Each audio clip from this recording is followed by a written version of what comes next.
Are there concerns within the White House or from the president himself over the cuts that happened under Musk while he was advising DOGE, including the National Weather Service? I think I've already addressed that, Kristen, and what I can tell you is that these offices were fully staffed. The San Angelo office was fully staffed with 12 forecast meteorologists. There were no vacancies. The San Antonio office was operating with 11 forecasters, and as Brian said, the union themselves said that there was adequate staffing. So I think those words speak for themselves, and the numbers speak for themselves. This was a once-in-a-century flash flood, a tragic natural disaster, and the administration is doing all that we can on the ground to help these families during this time of need. Well, the alerts imminently were sent out before the flood when people were sleeping because the flood hit in the very early hours of the morning. So people were sleeping in the middle of the night when this flood came. That was an act of God. It's not the administration's fault that the flood hit when it did. But there were early and consistent warnings. And again, the National Weather Service did its job. On July 2nd, there were initial notices of potential weather and flooding risks were issued.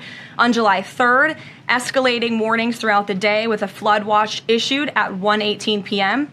And then later, at 6:10 p.m. on July 3rd, the Weather Prediction Center warned of excessive rainfall and a high likelihood of flash flooding.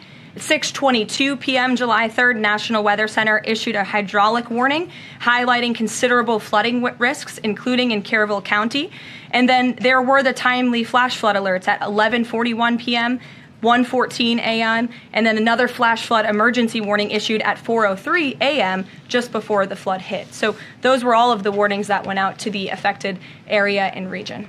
I have the signed letters that went out to both South Korea and Japan today. There will be approximately 12 other countries that will receive notifications and letters directly from the President of the United States. And weeks ago, I stood at this podium and I told all of you that the President was going to create tailor-made trade plans for each and every country on this planet. And that's what this administration continues to be focused on. The President will also sign an executive order today delaying the July 9th deadline to August 1st.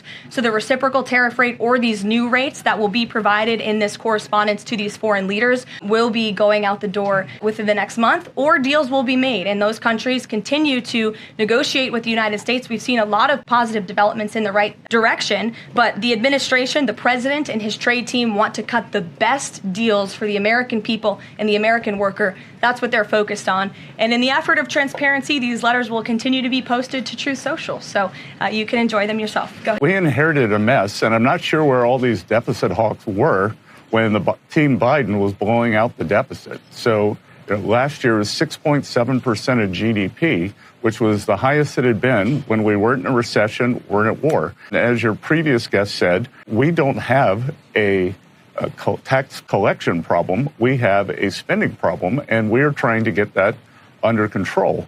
We are also trying to accelerate growth because changing the growth trajectory upward solves a lot of the deficit problems.